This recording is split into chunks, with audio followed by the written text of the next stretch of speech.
Bonjour et bienvenue dans l'émission Le Mag. L'émission est en direct sur Cool FM, sur les plateformes des réseaux sociaux de la MBC.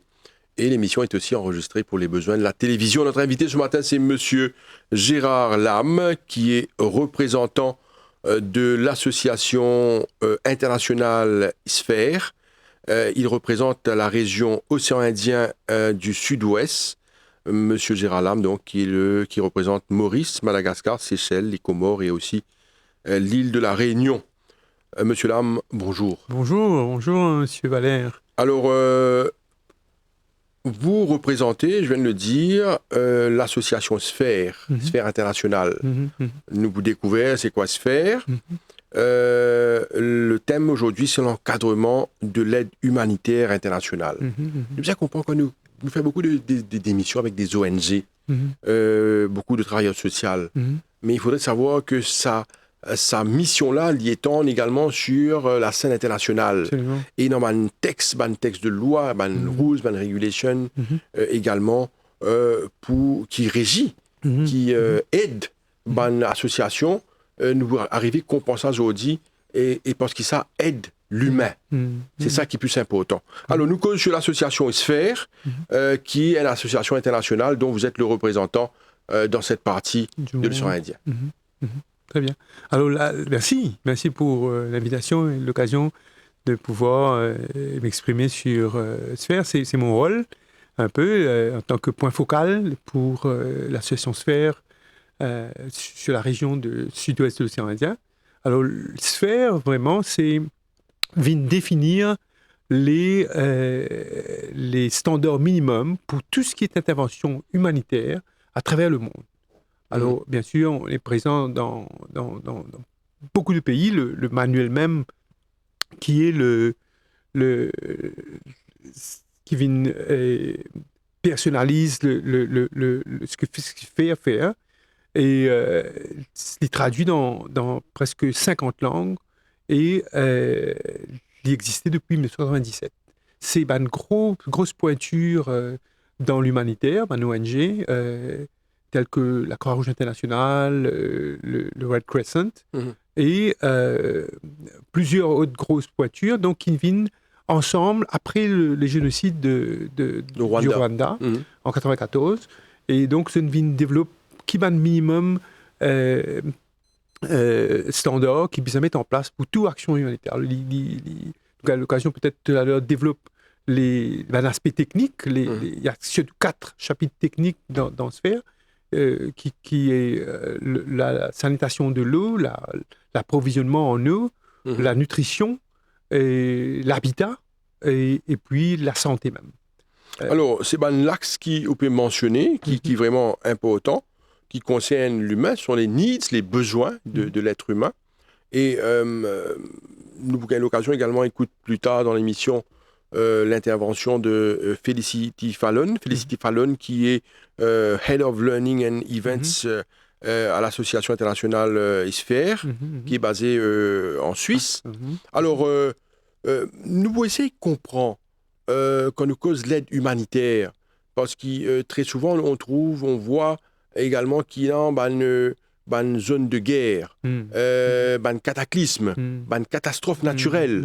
Tout ça fallait exister. Il y a un encadrement. À Maurice, nous plus centrés sur les cyclones. Alors, quand on a un cyclone, nous trouvons dans un centre de refuge. Tout ça, c'est un encadrement, ça. Par exemple, nous trouvons quand un cyclone, nous trouvons gagner une bouteille de l'eau, une chopine de l'eau avec un peu de biscuit. Est-ce qu'il s'allie d'après les normes?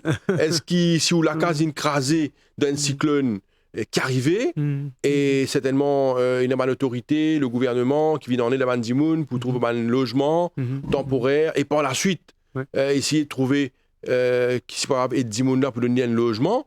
Et dans l'aspect nourriture, qu'est-ce que vous consommez pendant cette période-là? Il y a tellement de choses qui sont bien établies. D'ailleurs, Monsieur Lame, vous avez emmené avec vous The Sphere Handbook, qui est un guide, qui est un handbook, un manuel qui est utilisé par les ONG, que ce soit à Maurice, à l'étranger, pour capable de connaître qui a besoin et comment faire. Est-ce que vous pouvez expliquer un peu ça guide-là qui est important pour qu'on nous comprenne qui est là-dedans? Ah, merci. Alors, effectivement, vous avez la version anglaise, on amène la version française. OK. Donc, Qui traduit en plusieurs langues, d'ailleurs. Traduire en 50 langues. Et nous arrivons à nos 4e édition. Donc, nous sommes là depuis 1997. Et 4e édition. Et allons dire, les rééditer chaque 5 ans. Et il faut possible que cette année-ci même, pour une nouvelle édition de ce manuel-là. Alors, le manuel-là, ce qu'il fait, c'est un guide, on dit, dans toute action humanitaire. C'est pas la loi, pas besoin.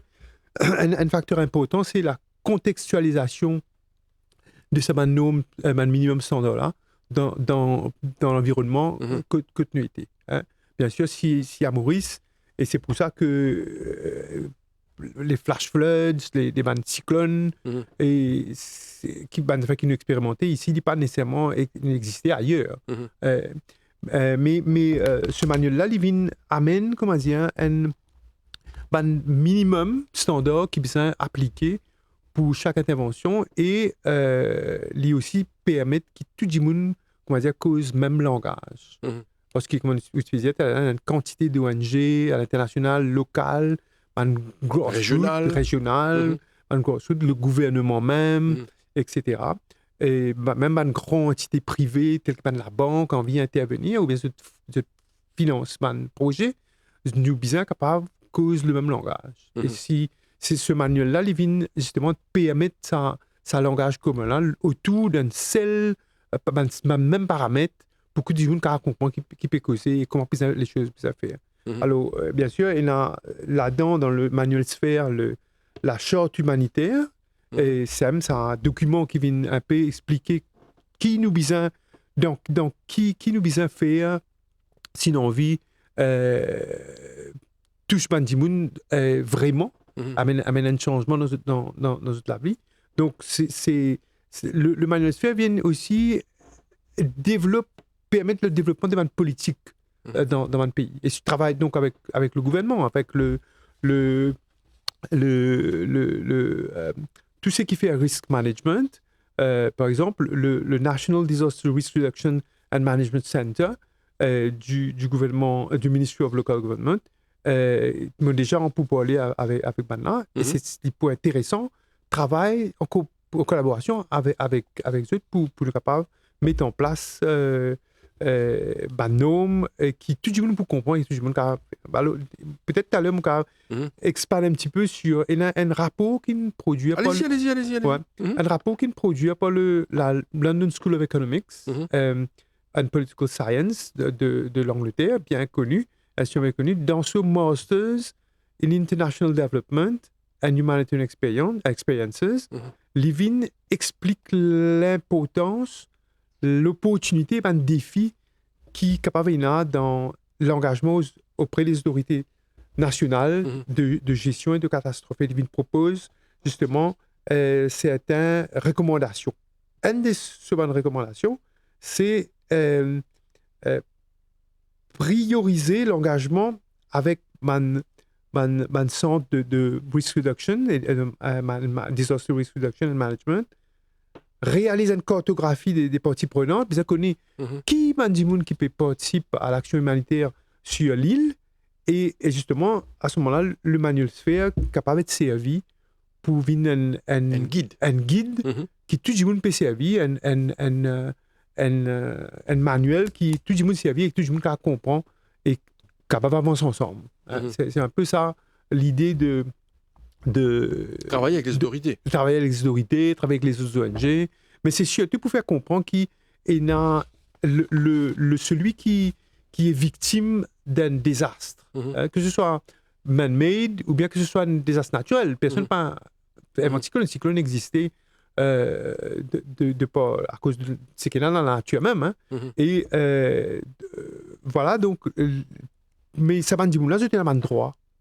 Ça va dire là, j'étais dans le droit à la protection. J'étais dans le droit à gagner une protection qui est juste. C'était dans le droit pour recevoir ça manette. Et donc, c'est un peu ça que le manuel Sphère vient faire, vient un peu harmonise ou bien facilite l'interaction entre divers entités acteurs, allons dire, dans tout ce qui est déploiement de action humanitaire, projet humanitaire, pas juste quand il y a un relief, mais aussi quand il y a un développement. Parce que l'idée, c'est de venir soutenir, encadrer pour qu'il ne va pas répéter et qu'il y ait une amélioration. Mais Gérald Laming, quand nous cause gestion des catastrophes, gestion et catastrophe, bonne intervention dans différents pays, c'est différent. Ce n'est pas la même chose. Bonne catastrophe, il n'est pas pareil. Dans un pays de guerre, que le problème énorme, sanitaire, qui est très lié à la santé d'une personne. D'ailleurs, le manuel mentionnait, par exemple, hand washing with soap pour empêcher qu'il y ait une transmission de microbes. Il y a tellement de choses dans ce manuel qui est tellement important. D'ailleurs, là, ça fait nous penser un peu l'époque Covid. Alors, nous revenons à ça. Quand tu viens l'aspect sanitaire de base, laver les mains et bien d'autres choses pour du masque et tout. Là, comme on peut guetter le manuel qui est là, mais tout pas mal de choses qui dit, par exemple, promoting the use of toilets. Et dans le pays, nous bien connaît qui va une toilette pas tellement d'après les normes. Il y a des normes pour une toilette aussi. Alors, me trouve dans le manuel, il parle aussi storing of drinking water.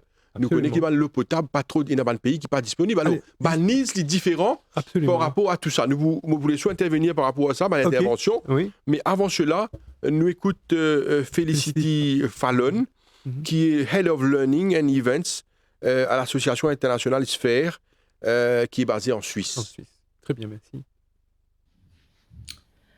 Bonjour, je m'appelle Felicity et je travaille pour l'association Sphère. Sphère, c'est un ONG international. Nous sommes basés à Genève, en Suisse.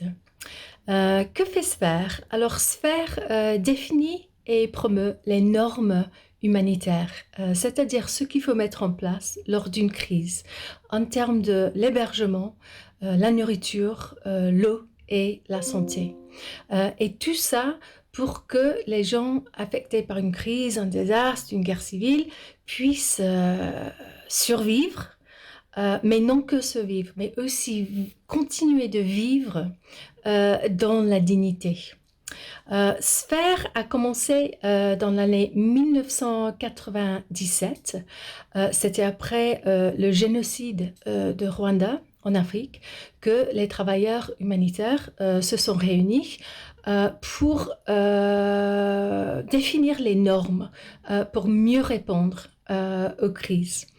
Donc, cela fait maintenant 25 ans que Sphère existe. Et Sphère publie ce qu'on appelle le manuel Sphère. Et j'ai une copie qui est là, en anglais. Donc ça, c'est le manuel Sphère. Et ça, c'est un guide pour les humanitaires. Il est traduit en 50 langues maintenant, y compris le français, ce qui montre son utilité et sa popularité. Voilà, c'est l'intervention de Felicity Fallon, qui est Head of Learning and Events à l'Association internationale Sphère. Elle est basée en Suisse. Alors, vous avez eu l'occasion de rencontrer, vous avez été à un séminaire, si je comprends bien. Oui, alors, merci. J'ai eu l'occasion, effectivement, de rencontrer, enfin, je rencontre Felicity probablement 2 fois le mois par vidéoconférence, mais j'ai eu l'occasion de la rencontrer en Turquie récemment quand il y a eu un Global Forum pour les points focaux.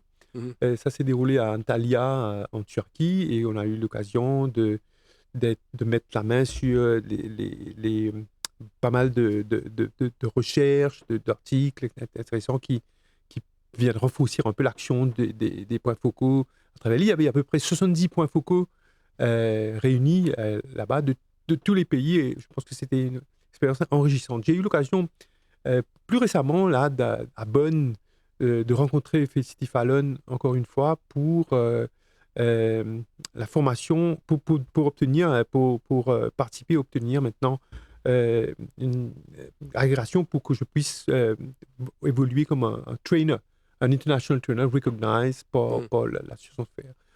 L'importance pour nous, c'est d'être présent et d'étendre notre réseau sur le pays et puis dans les îles avoisinantes, parce que Sphère, malheureusement, est moins présente dans cette partie du monde. Donc, tout le bénéfice de cette émission sur le manuel, sur ce que nous pouvons faire, donc je pense que c'est important. Très, très, très important.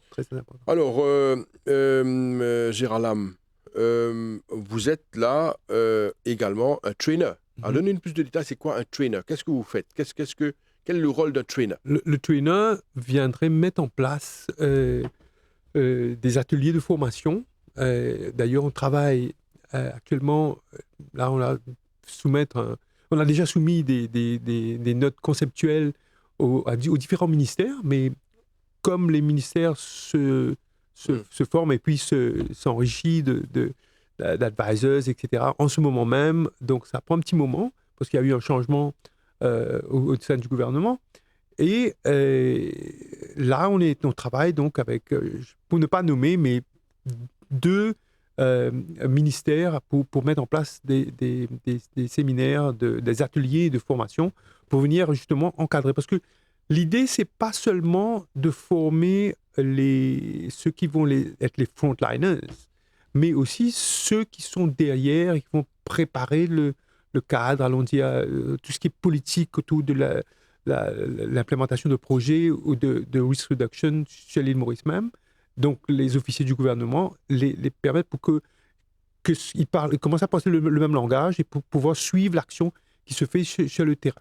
Donc, il y a à peu près 200 personnes au niveau du ministère qui ont été identifiées pour venir participer à des workshops. Et là, l'idée, ce serait moi-même, en tant que formateur, accompagné de 2 professionnels d'Allemagne, Axel Schmiff et avec ses collaborateurs.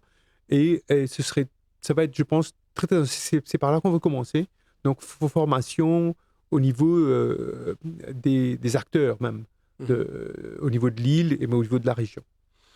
Gérald Lam, alors la question concernant l'aspect de gestion et catastrophe, les interventions sont différentes par rapport aux régions, aux pays. C'est pas pareil, là. C'est pas pareil.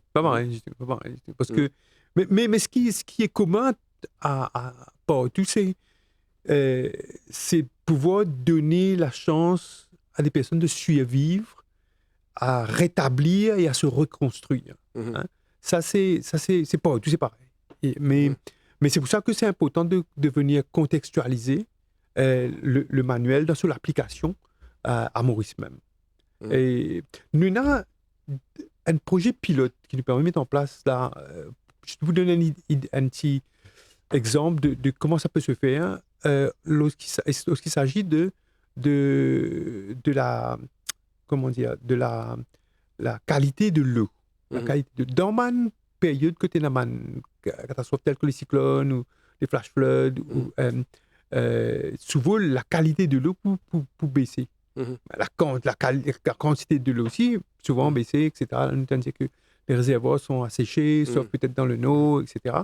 Donc, important pour mettre en place alors, un projet pilote qui nous permet de mettre en place avec ASB de l'Allemagne.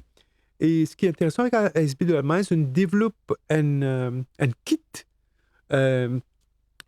qui permet, qui permet de filtrer de l'eau qui pas consommable et faire living consommable. D'accord. Donc, living de l'eau.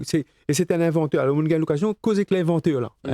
Une personne qui s'appelle Red Butler. Si je vous en envie, Google, ça vous trouvez. Red Butler, il invente ça pour Siemens. Donc, Siemens qui détenait le copyright, enfin, l'intellectual property cette invention-là. Mais le filtration, comment dire, plante là, elle s'appelle Sky Hydrant. C'est la fondation Sky Juice qui met ça. Et ce qui est intéressant, c'est que vous êtes disposé envoyer ça dans n'importe quelle partie du monde avec la collaboration d'une compagnie qui fait transport sans pas les nommer, je ne sais pas si on peut les nommer. Non, on ne va pas les nommer. On va les nommer, mais ils sont présents à Maurice. Ouais. Et ce sont une compagnie allemande qui disposait de distribuer ça dans le monde gratuitement. Et c'est un gros kit, un gros kit box, moi. Là-dedans, il y a sur la pompe. C'est bien si on peut tester. Ouais. D'ailleurs, quand on parle de l'eau potable, l'eau potable devient de plus en plus chère et rare. Oui. Si actuellement, avec le problème de sécheresse, vous allez voir que même les bouteilles d'eau, les bouteilles d'eau qu'on utilise, qui se vendent dans les hypermarchés, dans les boutiques, ont grimpé en termes de prix, parce qu'il y a la sécheresse. Alors, il touche des aspects, c'est intéressant ce que vous êtes en train de dire, M. Valère.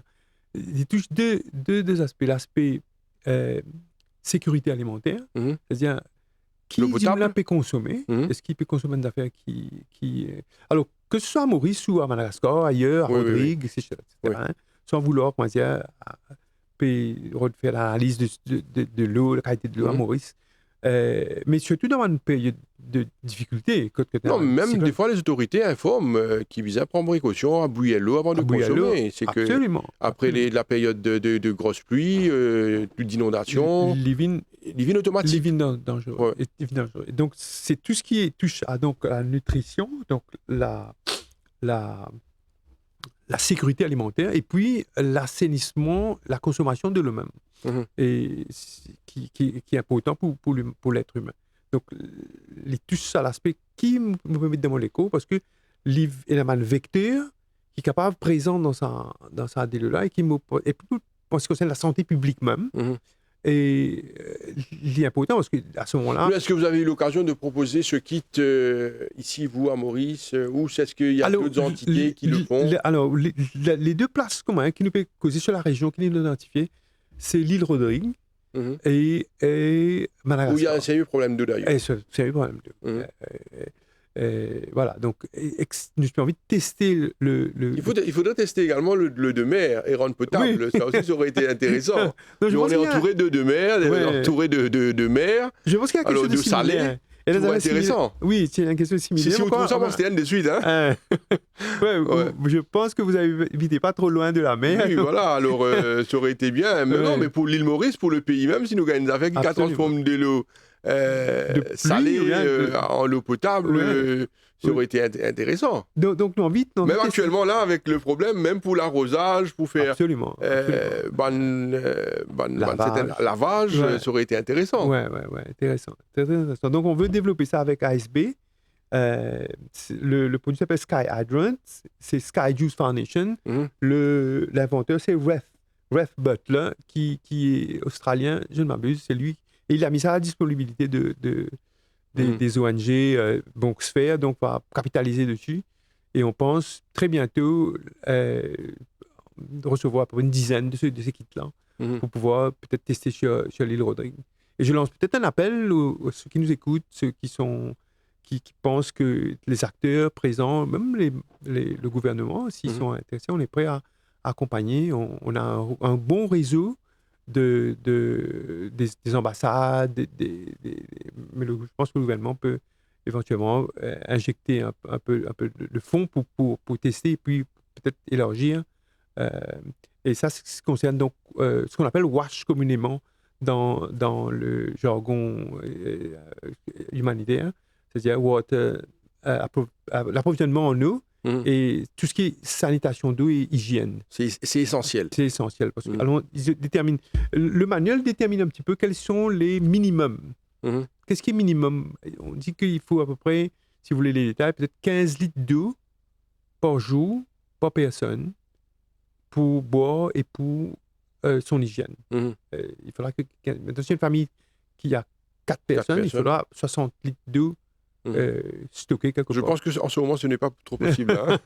C'est peut-être pas possible, mais c'est le minimum. Mais comme je dis, on contextualise aussi. Oui. Bien sûr, dans une personne de sécheresse, Oui. on va pouvoir dire... Non, mais seulement, il y a un aspect sanitaire aussi à prendre en considération. Absolument. Parce que quand je regarde brièvement, rapidement, là, le manuel, c'est mentionné « Environmental Impact in Humanitarian Response ». C'est-à-dire que cette partie-là, c'est expliquer que l'environnement où l'être humain évolue, c'est-à-dire où il travaille, il vit, cet environnement-là est essentiel pour sa santé. Absolument. Ça doit être propre. Absolument. Ça doit être, même pour ça, le manuel indique, explique le minimum requis Absolument. pour que quelqu'un puisse travailler dans une atmosphère, dans un environnement sanitaire sain. Ouais. Absolument. C'est comme si le management des déchets, par exemple, des déchets solides ou bien tout ce qui est excréments humains, tout le problème de drainage de ces déchets, c'est extrêmement important parce que ça va affecter l'environnement. Peut-être là, le ministère de l'Environnement peut sûrement être très intéressé par mettre en place, allons dire, ce projet pilote, ou bien venir dire allons essayer de former, de profiter des ateliers de formation qui va se mettre en place sur l'île. Après, l'idée, ce serait de venir avec une équipe qui bougerait sur l'océan Indien, où l'île Maurice serait comme si l'acteur principal dans la dissémination des standards sur la région. Est-ce que ce manuel est disponible sur le marché? Parce qu'il y a tellement de choses intéressantes, surtout pour les ONG. Absolument. Pour ceux qui sont dans l'aide humanitaire, surtout ceux qui travaillent avec eux. Il y a beaucoup d'ONG actuellement qui travaillent, surtout à Maurice, qui travaillent avec, dans beaucoup de régions du pays pour l'aspect sanitaire, pour donner à manger aux gens. Mais il y a un minimum, tout ça, je pense que ce serait très intéressant, important même, essentiel pour les travailleurs sociaux, les ONG. C'est un manuel vraiment, vraiment, vraiment important. Alors, nous avons un stock, effectivement, de ces manuels dans nos bureaux. Et ce qu'on pensait faire, c'est justement la mettre à la disponibilité de ceux qui viendraient pour les formations. On veut protéger ce manuel-là, c'est comme une Bible pour l'humanitaire, et ne pas comme si la distribuer à tout à travers. Mais surtout ceux qui viendraient suivre la formation, ils auront l'occasion d'avoir un manuel pour eux-mêmes en participant à cette formation. Nous avons déjà un stock et je suis sûr que le secrétariat qui est basé à Genève va nous suppléer en manuel. On a moitié-moitié, c'est-à-dire un stock en anglais et un stock en français, le manuel en français. Alors, quand on parle des catastrophes naturelles, Maurice également a son lot de catastrophes naturelles. Avec le changement climatique, aujourd'hui on aborde beaucoup de sujets. D'ailleurs, vous venez de parler de risk management. Vous êtes en communication, en relation avec les autorités locales pour voir quelles sont les problématiques et aussi comment les adresser. On va parler un petit peu sur la situation à Maurice, voir la chose un peu plus basique.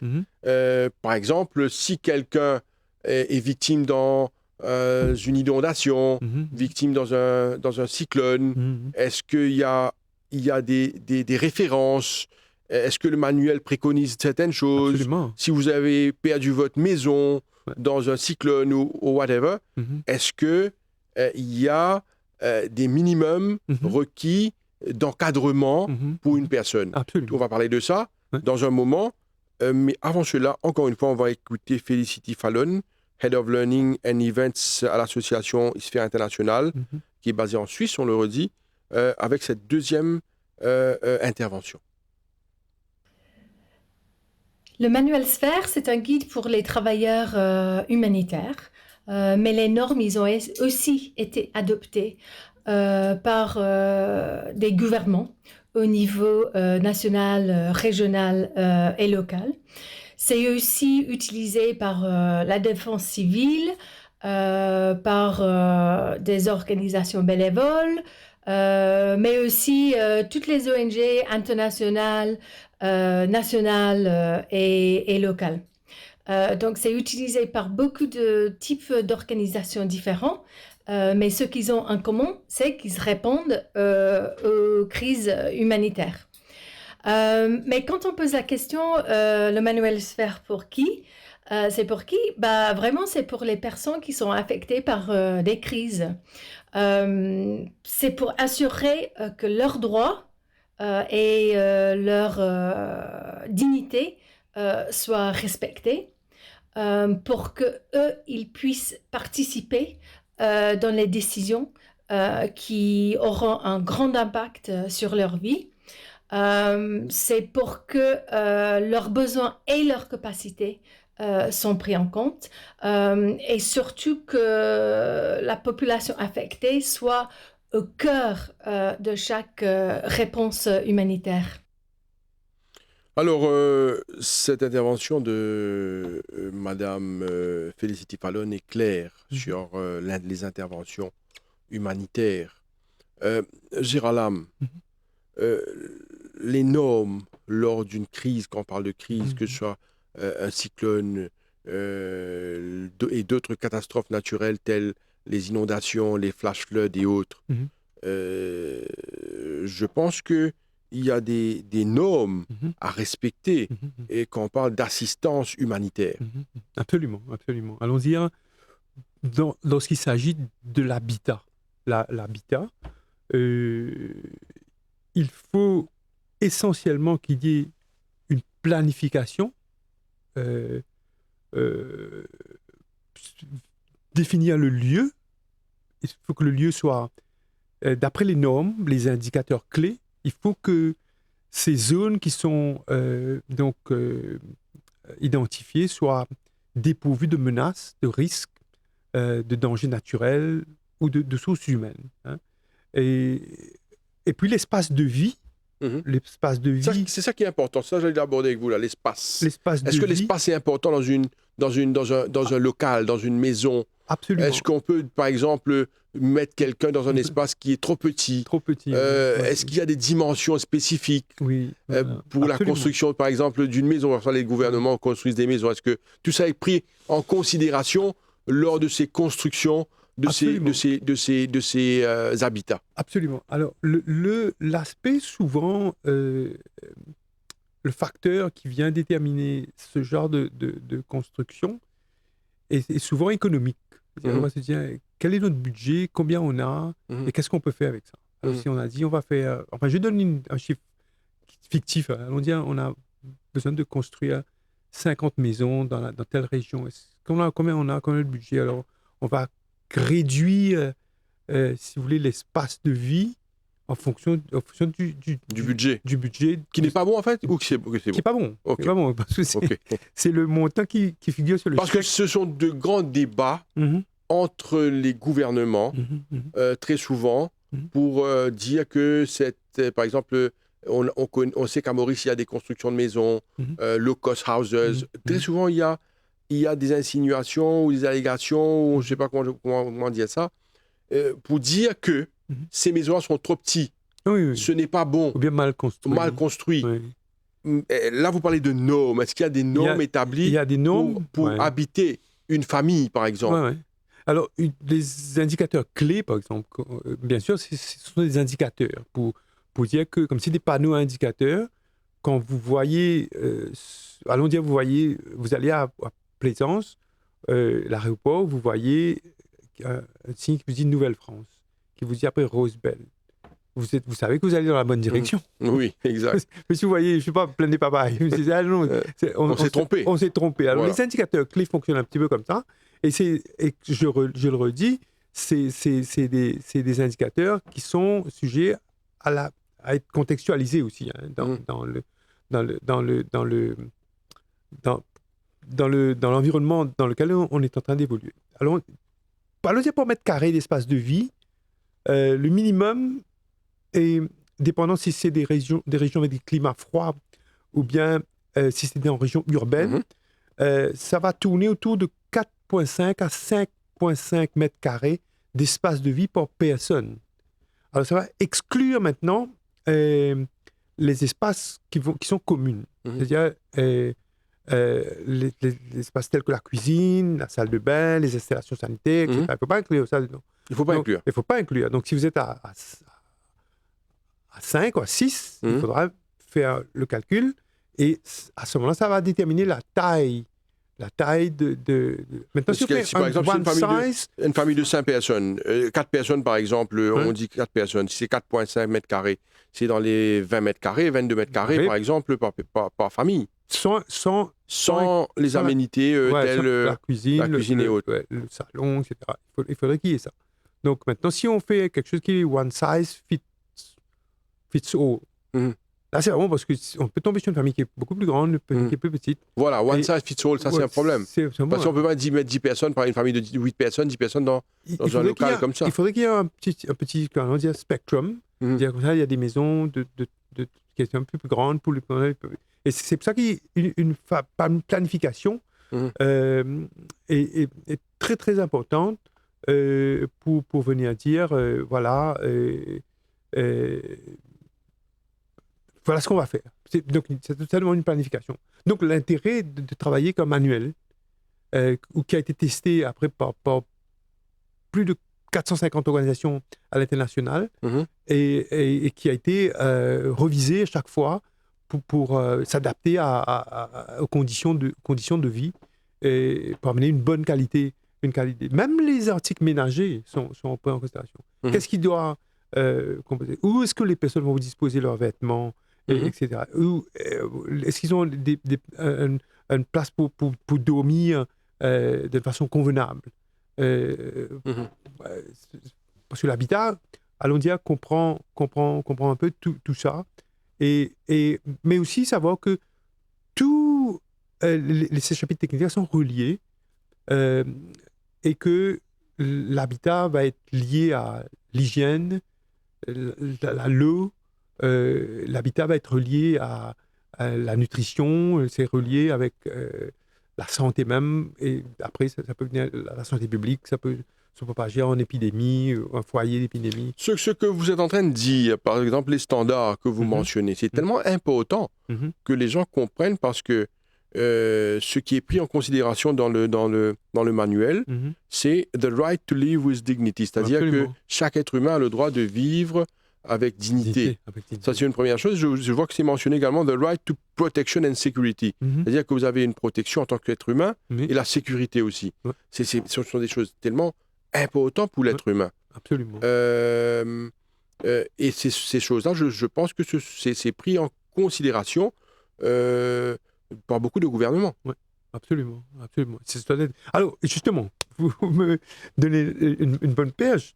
Dans cet article, ce rapport qui a été préparé par le London School of Economics and Political Science, qui est suffisamment récent, je pense que ça date de 2019-2020, dans le Masters of International Development and Humanitarian Emergencies, ils disent qu'ils ont fait un petit, allons dire, une évaluation, assessment de où est-ce que les standards sphères sont adoptés au niveau national, at national level. Parce que si c'est que dans l'implémentation des projets par un ONG, là, ça ne va pas toucher tout le monde, ça va toucher que les bénéficiaires de cette ONG.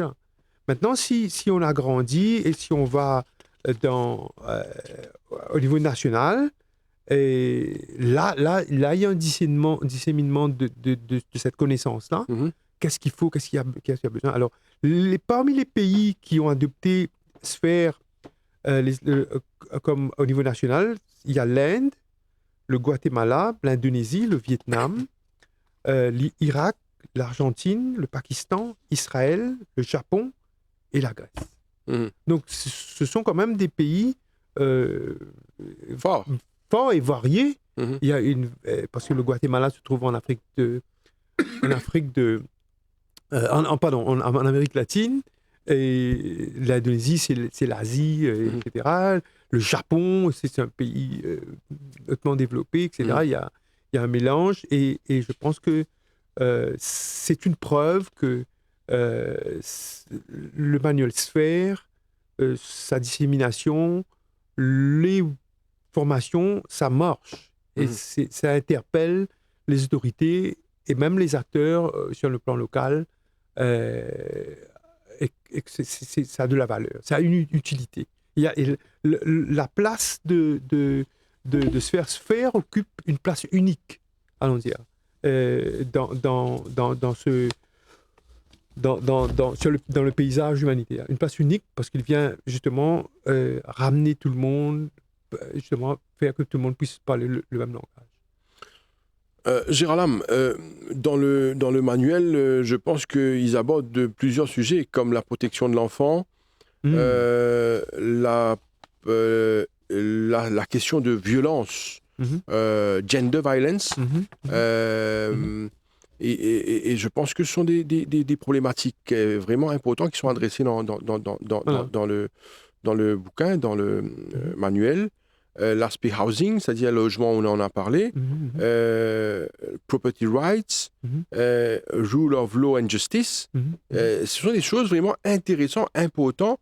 Le legal counseling, ce sont des choses qui sont abordées dans le manuel. Et ce guide est vraiment important pour tout ce qui est abordé sur l'aspect social dans la vie sociale d'une personne. Absolument, absolument. Il y a accompagné du manuel ce qu'on appelle les companion books, des petits booklets, par exemple, pour tout ce qui est minimum standard pour la protection de l'enfant dans l'action humanitaire, tout ce qui est standard pour la gestion des bétails, si quelqu'un fait de l'élevage, tout ce qui est economic recovery, pour quelqu'un qui a tout perdu, il avait une plantation, il a tout perdu, et les minimums standards pour l'éducation. Allons dire qu'on va créer un camp de logement parce que ces personnes ont perdu leur maison et que ça a été une crise qui a touché pas mal de personnes. Est-ce que dans cette place-là, il y a, dans ce lieu qui a été choisi, est-ce qu'il y a une école dans les environs, parce que l'éducation est très, très importante. La crise ne peut pas venir ralentir l'éducation. Tout ce qui est aussi pour les personnes âgées, les personnes qui sont autrement capables, et même tout ce qui est camp management, c'est-à-dire quand il y a un camp où tout le monde est là pour justement parce qu'ils ont perdu leur logement, et il y a tout un management, parce que ça va opérer comme un petit village maintenant. Qu'est-ce qu'on fait avec les déchets solides, où est-ce qu'il y a les drains, qu'est-ce qu'il y a, ça demande une planification. Donc le manuel, je pense, comme je le disais, occupe une place unique parce qu'il vient apporter une méthode très très claire, transparente, et qui vraiment vient poser les bases pour de la redevabilité. Si on veut mettre en place un projet humanitaire, on doit être redevable. On ne peut pas venir faire n'importe quoi. Et on peut le faire en isolation aussi. On peut le faire en isolation. Souvent dit, j'ai une somme d'argent qui a été confiée par un donateur, et je fais ce que je veux, comme je pense que ce soit bon, mais je pense que c'est beaucoup plus raisonnable d'avoir un encadrement, un cadre dans lequel on opère. Et si aussi le gouvernement ou les grosses pointures d'action humanitaire à l'île Maurice, par exemple, parlent le même langage, là, tout devient beaucoup plus clair et transparent. Et ça va aller dans le sens d'amener la dignité, comme vous le disiez, des personnes qui sont touchées par les crises. Gérald, je rappelle que vous êtes le représentant de l'association ISFER internationale dans la région océan Indien et du Sud-Ouest, c'est-à-dire Maurice, Madagascar, Seychelles, Comores et également l'île de la Réunion. Alors, si on fait un constat de la mise en application de ce manuel, et quand on regarde l'aspect standard à Maurice, quand on parle de crisis, quand on parle de gestion de catastrophe, quelle est votre appréciation de la situation à Maurice? Est-ce qu'il y a un gros travail à faire? Je pense qu'il y a effectivement un très gros travail à faire parce que les normes internationaux, les standards minimums ne sont pas vraiment Respecté? connus. Appliqué? Connu? Ok. Ouais, connus. Même connu? Ok. Même connus, appliqués, allons dire. J'en ai parlé à plusieurs acteurs. On a commencé un exercice l'année dernière. On avait réuni pas mal d'ONG, même les officiers, quelques officiers du gouvernement, la municipalité, enfin les municipalités sans les nommer. Et ils ont déjà publié, je pense que le local government a publié un article intéressant, mais ça reste d'être mis, parce que je pense qu'il y a un budget qui est disponible, mais je pense qu'elle est sous-utilisée. Voilà, donc le constat, c'est que tout le monde essaie de bien faire. Je ne pense pas que ce soit le gouvernement ou les ONG veulent mal faire. Ils veulent bien faire, mais je pense qu'il y a une place pour venir harmoniser tout ce qui va se faire dorénavant. C'est pour ça que donc l'importance de travailler. Alors, on est prêt au niveau de sphère de travailler en équipe, pas pour travailler tout seul, mais travailler avec... Pas en isolation. Pas en isolation, très bonne relation pour nommer, par exemple, Caritas. Excellent. J'ai parlé à la responsable de Caritas, elle est prête à suivre le pas, elle connaît la méthode, le manuel. Surtout si on a l'occasion d'avoir l'expertise étrangère. Étrangère, la Croix-Rouge, par exemple, à l'île Maurice. Les membres du gouvernement, j'en ai parlé récemment à un des advisors d'un ministère, il est très très important pour ce genre d'action. Je pense que donc il y a un gap, comme on dit, et il faudra venir maintenant niveler pour pouvoir avancer vers quelque chose de mieux. Parce qu'aujourd'hui, quand on parle de catastrophe naturelle, on ne peut pas savoir à quoi s'attendre. Ce qui peut arriver, il y a des situations très compliquées partout ailleurs dans le monde. Heureusement que pour l'île Maurice, on est protégé. Il y a beaucoup de cyclones qui passent et qui vont faire des dégâts ailleurs. Nous sommes quelque part protégés. Mais il faudrait prendre les dispositions qui s'imposent parce qu'on ne peut pas savoir ce qui peut arriver. Il y a un dérèglement au niveau de la nature même. Hein, et donc, il y a, avant, par exemple, la gestion d'inondations, ça devient de plus en plus difficile maintenant parce que auparavant, il n'y avait pas cette intensité de flash flood. Maintenant, il y en a beaucoup plus. Et les cyclones deviennent, d'après moi, et puis certains météorologues même, de plus en plus forts. Violents. Et bien sûr, Maurice, chaque fois, Pirate Maurice passe près, ça amène la pluie, etc. Mais l'île de Madagascar est plus touchée parce qu'il y a beaucoup plus gros masse de terre. Mais l'île Maurice, très, très pas à l'abri, mon impression, parce qu'il y a une île aussi. Hein, je me rappelle le problème du tsunami. J'étais pas à Maurice, moi, à l'époque, mais ça aurait pu être catastrophique. Hein, parce que ça peut arriver. Il arrive un seul coup, personne ne va attendre. Parce qu'il patinant à Maurice, maintenant capable, et il est là, donc c'est un dérèglement. Donc nous disons, et puis surtout, travailler en collaboration.